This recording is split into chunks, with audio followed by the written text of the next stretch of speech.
Alan Dershowitz, American lawyer and professor at Harvard Law School. He's also somebody who represented Jeffrey Epstein in the past, and who knows things better about the Epstein files than Alan Dershowitz. Thank you very much, Alan Dershowitz, for joining me tonight on the News Hour. Let me begin by asking you, what's your assessment of the second term of President Donald Trump? How does it bode for American politics going forward? He's certainly the most energetic and active president we've had for many, many, many years. He's also the most divisive. People either hate him or love him.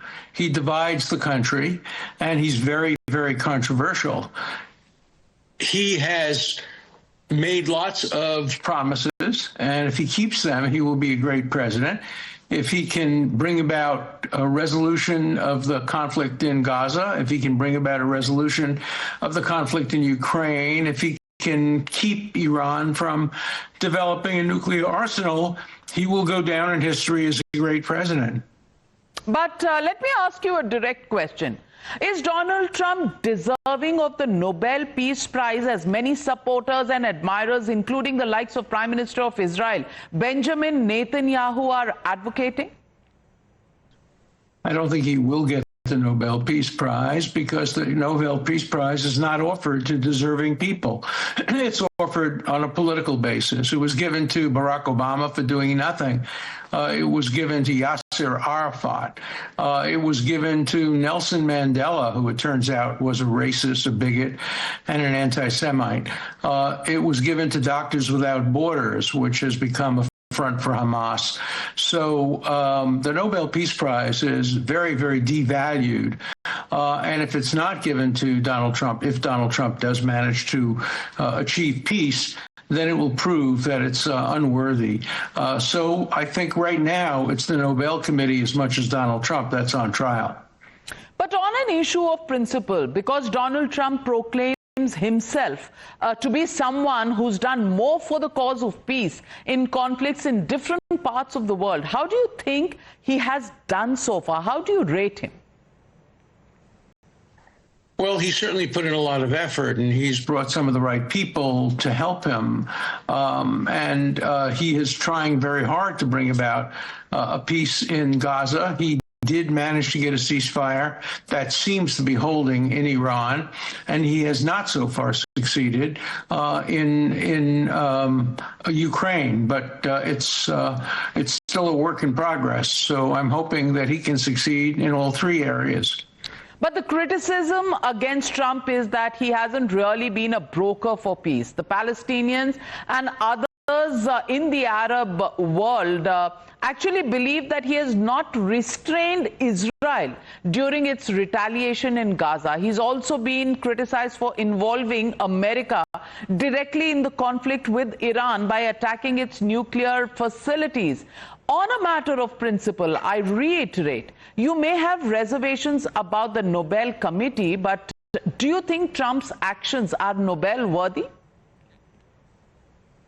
Well, I think he was absolutely right in Iran to help destroy the nuclear reactor, and that would probably help to promote peace. Sometimes peace requires military action, as it has in the past. Israel destroyed Iraq's nuclear reactor and Syria's nuclear reactor, and both of those brought about peace for a long period of time between Israel and its enemies. As far as Gaza is concerned, the fault lies almost entirely with Hamas. If they had not broken the ceasefire and killed 1,200 people, kidnapped 250, there wouldn't be a war in Gaza. If they hadn't used human shields and didn't hide their fighters in tunnels. Remember what Hamas's policy is. They build tunnels for their fighters, but they don't allow the civilians into the tunnels because Hamas wants to see civilians die. The U.S. government has recently announced the formal closure of the Epstein case, claiming there is no client list despite intense public speculation and demand for transparency. There may not have been a list, but there were clients. Do you believe this is an act of suppression by the Trump administration? Why is this happening? I think it's happening because the courts, not the administration, has imposed restrictions on what could be released. For example, I've seen complaints and FBI investigations and documents disclosing the names of certain people, but the courts have refused to unredact it. Redacting means whiting it out or blacking it out, and so the responsibility lies with the courts, not with the administration. I think the administration has probably disclosed the information that they have. Now, I know the names that have been redacted because I was one of Jeffrey Epstein's lawyers, and there are no people in the list that are today prominent in politics. So I think if all the names were to be revealed, it would not be a smoking gun. Certainly Donald Trump is not involved. Certainly Bill Clinton is not involved. These are not people. No current people in government are involved on the lists. I know because I know essentially who's on these lists. Also, it's certainly not true that Jeffrey Epstein was ever a source for intelligence, either the CIA or the Shin Bet or the Mossad. And I know also that there are no sex videotapes. There are videotapes, but they were of his major public part of his house because there had been some theft and the police installed video cameras. So, and finally, Jeffrey Epstein was not murdered. He committed suicide, perhaps with the help of jailers. But I think that the information that's not been disclosed is very, very minor compared to the information that's already been disclosed. So I think people are making much more of an issue of it than it deserves. But one of those people who's made this a public issue is Elon Musk, a one-time great friend of President Trump, and he's publicly pledged to make exposing the Epstein scandal a high priority if the America Party gains political traction. He's also questioned how the public can trust Donald Trump if he continues to withhold the Epstein files. Is this much ado about nothing, really? Much ado about even less than nothing. There is nothing in the files and if he makes a political issue of it, he will be made a fool of. There's nothing there. The only names that have been withheld are a few people who were withheld because there was no real evidence against them. The other thing that's being withheld is information, negative information about some of the accusers, because the courts have said that we don't want information about the victims to be disclosed. So there's no smoking gun here, and anybody who tries to base a campaign on the Epstein files will be disappointed.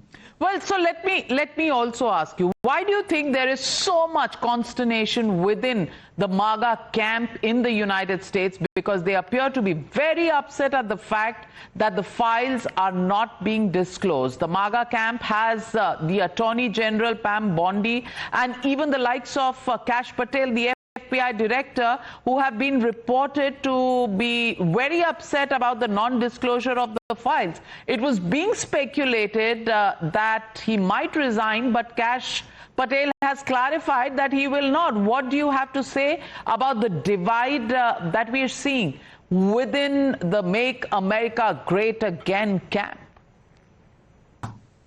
I think the problem is that before they came to power, a number of the people, the head of the FBI and his assistant, and even Trump's own son, talked about revealing the files and talked about there being a client list and all of that. And it turns out there aren't. And so now they're in a difficult position and they have to say that maybe material has been withheld. But I think all the material should be disclosed. Everything should be disclosed. And I think the people will be very disappointed to see how little there is in there that's of any public interest. The vast majority of names have already been disclosed. And those that haven't been have been largely withheld by the courts, not by the administration. So how does that help transparency? If what is with the courts stays with the courts and the public doesn't get to see it? It should, and I think there is more that they can do. I think they can go to the courts and ask to have the names released and ask to have everything released. The one thing that wouldn't be fair would be to release the name of the people who have been accused without disclosing information that's negative about the accusers. If all the information comes out, then the public can assess the truth or falsity of the accusations based on the credibility of the accusers. But to disclose just the names of the accused without the information about the accusers would be extremely unfair. Well, then, Professor Dershowitz, you are bound by confidentiality clause as you were the lawyer of Jeffrey Epstein, and you have said so on many occasions. But since you've said that any disclosure is not going to embarrass the current administration, isn't it in Trump's administration's interest to come across as a transparent government and release the names as opposed to those who think this will embarrass them? Don't you agree? I completely agree. I think that disclosure of all the information will help Donald Trump, will help Pam Bondi, will help the administration. The only people who will be hurt are individuals who have been either falsely accused or the false accusers whose information and credibility will be tarnished. But the administration will not be hurt by full and complete disclosure. But the most important question, Professor, do you believe Epstein was given a long rope? Do you believe he was being protected? Did he receive any political patronage? There is criticism that this went on for far too long and that his crimes, even if they had been detected, not enough action had been taken against him. There's nothing to that at all. Action was taken. He was punished. He got 18 months in prison, had to register as a sex offender. He was then arrested, probably would have been convicted, maybe not, who knows. But he committed suicide, so we'll never know in the end. But nobody protected him, and the government went after him very, very strongly when they got the information about him. So it's a complete myth that he was given a sweetheart deal or that he was given special preference. The only reason that deal was made is because the government couldn't prove that he had transported young women across state lines. And in order to get a federal crime, you have to prove that he took women across state lines, and most of the people that he had sex with in Florida. They were people from Palm Beach, local people, and so you could charge him with a state crime, but you couldn't get a successful prosecution for a federal crime. Let me also ask you, another policy of Trump is to use tariffs literally as a beating stick for countries. India and the United States have somehow decided that they will go on in a bilateral way negotiating this a little bit more, but some of the other countries have been on the receiving end of high tariffs. Do you believe there is a strong rationale and justification for Trump's actions on the tariff front? I think Trump has been very anxious to make sure that every country treats the United States fairly. He succeeded in NATO by getting the European countries to raise their contributions. Now he's using that with Ukraine. He has gotten the Ukrainians to get military material from NATO and to have the European countries pay for it. So I think he sees his use of economic power as a way of benefiting the United States. Only time will tell whether it benefits the world and benefits world peace. So I think it's a work in progress. Coming to American politics, Elon Musk now launching a new American party called the America Party. How do you think this will play out as far as the Republican base is concerned and the future of American politics? No third party has succeeded in modern American history. And so I think Elon Musk is simply trying to make it more difficult for the Republicans, because if he starts a new party, it will obviously take votes from the Republicans. I don't think it's going to happen in the end. I think basically we are a two-party country, and I think we'll remain that.